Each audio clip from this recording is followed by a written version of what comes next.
இதுல மணித்தியாலம் உள்ளது, நிமிடம் உள்ளது. நாங்க நேரம் எழுதும் போது மணித்தியாலத்தையும் எழுதணும், நிமிடத்தையும் எழுதணும். ரைட்? இதுல மணி முள் எது? இந்த சிறிய முள் இருக்கே, இதுதான் மணி முள். அப்போ இந்த சிறிய இப்ப பாருங்க, நாங்க நினைக்கிற மணி டாட் நிமிடம்னு எழுதியிருக்கேன். இந்த மணி முள்ன்றது மணி எத்தனை எந்த இடத்துல இருக்கு, எந்த எண்ணுகிட்ட இருக்கு? சிறிய முள் தான் மணித்தியால முள். எந்த நம்பர்கிட்ட இருக்கு? மைக் ஆன் பண்ணுங்க. மணிமுள் எந்த நம்பர் கிட்ட இருக்கு? எது இதுல மணிமுள்?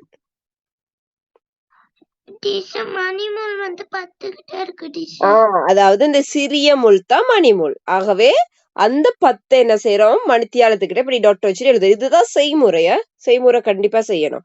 ரைட். நிமிட முள் எந்த இடத்துல இருக்கு?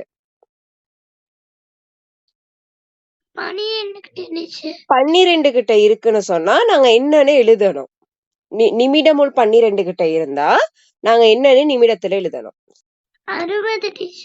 60ன்னு எழுதுறதா? 60 ஆகிட்டா அதை நான் என்னன்னு எழுதுவோம்? 00ன்னு எழுதுவோம். இது நேரம் ஃபுல்லா உங்களுக்கு படிப்பிக்கிறேன், சரியா? அப்போ மணிமுள்ள கொண்டு நாங்க மணித்தியாலத்திட்ட எழுதிட்டோம் 10ன்னு. நிமிடமுள் 12 கிட்ட இருந்தா 00ன்னு போடுவோம். ரைட்? அப்ப ஆகவே எத்தனை மணியை காட்டுது? 10 மணியை காட்டுது. ஆனால் விடையில கொடுத்திருக்காங்க காலைன்னு ஒரு விடை கொடுத்திருக்காங்க, இரவுன்னு ஒரு விடை கொடுத்திருக்காங்க. எங்களுக்கு இந்த மணித்தியாலத்தை வச்சு இந்த நிமிட நேரத்தை வச்சு காலையா இரவான்னு கண்டுபிடிக்க முடியுமா? முடியாது. ஆகவே இதுக்கு என்ன விட? கூற முடியாதுன்ற விடதான் சரியான விட. ஏன்னா 10 மணின்றது சரி, ஆனா காலையா இரவான்னு கண்டுபிடிக்க முடியாது. இதே டிஜிட்டல் நேரமா இருந்தா, நியம நேரமா இருந்தா எங்களால கண்டுபிடிக்க முடியும். புள்ளிக்கோட்டில் வர வேண்டிய எண்ணை தெரிவு செய்க. 2 4 8 டீச்சர், 2 10 டீச்சர், 6 6 டீச்சர். அப்ப 6 டீச்சர் இதுக்கு விட. ரைட். இதுல இது எண்கோளம். இந்த எண்கோளம் எப்படின்னா, முதலாவதுக்கு என்ன செய்முறை செய்யறோமோ அதே செய்முறை தான் இரண்டாவதுக்கு வரணும். இரண்டாவதுக்கு இந்த இரண்டுக்குமே செய்யற அதே செய்முறை தான் மூன்றாவதுக்கு வரும். செய்முறை எப்பவுமே மாறாது. இங்க பாருங்க, இந்த வட்டத்தையும் இந்த வட்டத்தையும் என்ன செஞ்சிருக்காங்க? பெருக்கி இருக்காங்க. பெருக்கி வந்த விடதான் என்னது? 8ன்னு கொடுத்திருக்காங்க. அப்ப 4 8. அதே செய்முறை தான் அடுத்ததுக்கு வரணும். இந்த வட்டத்தையும் இந்த வட்டத்தையும் பெருக்கி இருக்கணும். பெருக்குனா எவ்வளவு?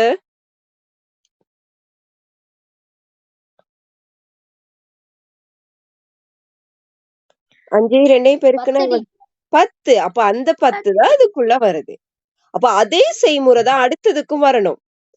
6 இந்த வட்டத்தையும் இந்த வட்டத்தையும் பெருக்கணும். பெருக்குனா எவ்வளவு? 6 1 பெருக்குனா 6 டீச்சர். 6 ஓர் 6 6. ஆகவே இந்த பாக்ஸ்க்குள்ள வர வேண்டிய எண் என்னது? சாரி 6. ரைட்? ஓகே. ஓர் 6 6. ஆகவே எத்தனையாவது விட? முதலாவது விடதான் சரியான விட. இந்த செய்முறையும் எழுதி கொள்ளணுமா? 2 4. டீச்சர் 2 பெருக்குனா 4 டீச்சர். ஓகே. 3 2 பெருக்குனா 6 டீச்சர். 5 2 பெருக்குனா 10 teacher. 2 10 teacher. Right, very good. அதாவது முதலாவது வட்டத்தையும் இரண்டாவது வட்டத்தையும் என்ன செஞ்சிருக்காங்க? பெருக்கி இருக்காங்க. பெருக்குனா என்ன விட வரும்? 4. அதே செய்முறை தான் அடுத்ததுக்கும் செய்யணும். முதலாவது வட்டத்தையும் இரண்டாவது வட்டத்தையும் பெருக்கணும். அப்ப 2 6. அதே செய்முறை தான் மூன்றாவதுக்கும் வரணும். இந்த முதலாவது வட்டத்தையும் இரண்டாவது வட்டத்தையும் பெருக்குனா 10. 2 10. ஆகவே எத்தனையாவது விட?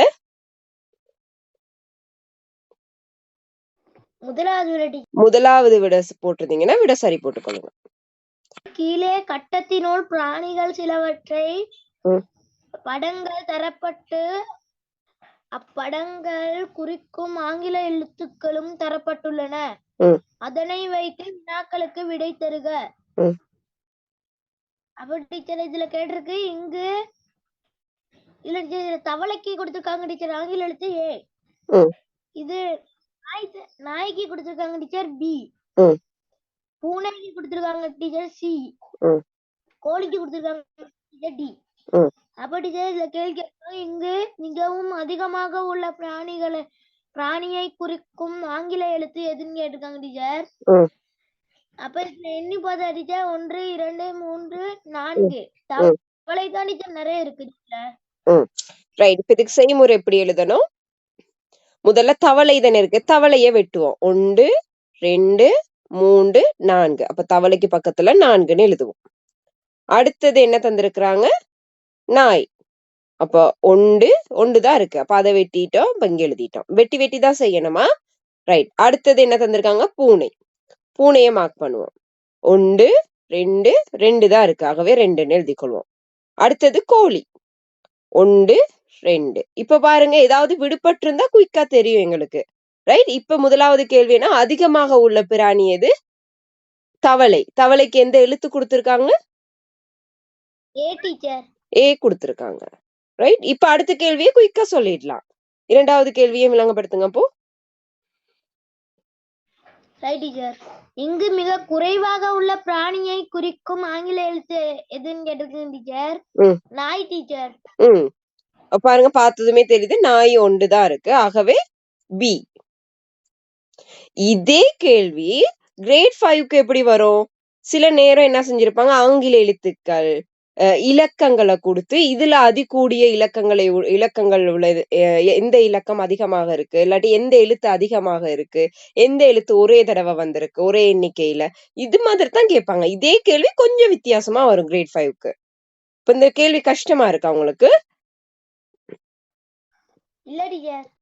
இவ்வளவே தான். இதே விஷயம் தான் 5க்கும் வரும், ஆனா கொஞ்சம் வித்தியாசமா வரும். சரியா? விளங்கப்படுத்த Shiny. Okay teacher. Okay teacher. பின்வரும் உருவில் நிலற்றப்பட்ட பகுதியை தெரிவு செய்க. நிலற்றப்பட்ட பகுதியை கேட்டா என்ன செய்யணும்? முதல்ல என்னத்தை பார்க்கணும்? மொத்தத்தை காணணும். மொத்தம் எத்தனை இருக்கு? இது பின்னத்துக்கு எழுதும் போது முதல்ல இதுல மொத்தம் சமமான பங்கா இருக்கான்னு பார்க்கணும். முதல்ல எல்லாமே சமமா இருக்கா? அந்த வட்டத்துல பிரிக்கப்பட்ட பகுதி வந்து எல்லாமே சமமாக பிரிக்கப்பட்டிருக்கான்னு பாருங்க. பதில் சொல்லுங்க. ரைட். ஓகே. அப்போ சமமா பிரிக்கப்பட்டிருந்தா ஓகே, சமமா பிரிக்கப்படலன்னா நம்ம சமமா பிரிச்சிடணும். அப்ப இங்க சமமா பிரிக்கப்பட்டிருக்கனால முதல்ல மொத்தத்தை எழுதுவோம். மொத்தம் எத்தனை பகுதி இருக்கு? 1 2 3 4 5 6 7 8 இருக்கு. அதை நிலற்றப்பட்ட பகுதி கேட்டாலும் சரி, நிலற்றப்படாத பகுதி கேட்டாலும் சரி, மொத்தத்தை முதல்ல எழுதணும் கீழே, கோட்டுக்கு கீழே. ரைட். இப்ப நிலற்றப்பட்ட பகுதி கேட்டிருக்கனால இந்த மொத்தத்துல எத்தனைக்கு நிலற்றி இருக்காங்க, எத்தனை பகுதிக்கு நிலற்றி இருக்காங்க? 2 பகுதிக்கு நிலற்றி இருக்காங்க. ஆகவே நிலற்றப்பட்ட பகுதியை பின்னத்துல எழுதும் போது எப்படி எழுதுவோம்? 8ன் மேல் 2. அந்த விட இருக்காங்க. எத்தனையாவது விட? 3வது விட. ரைட். இப்ப இந்த கேள்வி எப்படி 5க்கு வரும்னா, இந்த மாதிரி நிலற்றப்பட்ட பகுதிக்கு கேட்பாங்க, அல்லது நிலற்றப்படாத பகுதியை பின்னத்துல தாங்கன்னு கேட்பாங்க, அல்லது இப்படி நிலற்றப்பட்ட பகுதியை தசமத்துல தாங்கன்னு சொல்லி கேட்பாங்க. அப்படியும் இல்லைன்னு சொன்னா இதுக்கு சமவெளி பின்னம் ஒண்ணு எழுதி விட போட்டிருப்போம். 8ன் மேல் 2 விட போடாம இதுக்கு சமனான வேறொரு பின்னம் போட்டிருப்பாங்க. இப்ப 4ன் பங்காக கூட எழுதியிருப்பாங்க. இப்படிதான் கிரேட் 5க்கு வரும். சரியா? அப்ப அதை வந்து நாங்க பிறகு பார்ப்போம். இப்ப இந்த ஒவ்வொரு பகுதியா நாங்க திரும்ப விளங்கப்படுத்துவேன் தானே, அந்த டைம் விரிவா பார்க்கலாம். சரியா? ரைட். ஓகே. அடுத்த கேள்வியை டிலோச்சு விளங்கப்படுத்துங்க. Right teacher. இதுல இருக்கு டீச்சர் மொத்தம் 1 2 3 4 டீச்சர். இது ஒரு சதுரம் டீச்சர். இதுல டீச்சர் இருக்குது, இதுல ஒன்றுக்கு நிறம் தீட்டி இருக்காங்க டீச்சர். அப்ப 4ன் மேல் 1 டீச்சர். அப்ப முதல்ல நாங்க ஃபர்ஸ்ட் செக் பண்ணணும், எல்லாமே சமனாக இருக்கான்னு சொல்லி பார்க்கணும். எல்லாமே சமனாக பிரிக்கப்பட்டிருக்கா? சமனா பிரிக்கப்பட்டிருக்கா. ஆகவே மொத்தம் எத்தனை இருக்குன்னு எழுதணும். மொத்தம் எத்தனை இருக்கு? 4 இருக்கு. அதுல நிலற்றப்பட்ட பகுதி அவங்க கேள்வியில கேட்டிருக்கனால நிலற்றப்பட்ட பகுதி எத்தனை இருக்கோ அதை மட்டும் எழுதுனா சரி. அப்ப ஆகவே எத்தனை 1. எத்தனையாவது விட? 3வது விட தான் சரியான விட. சரியா?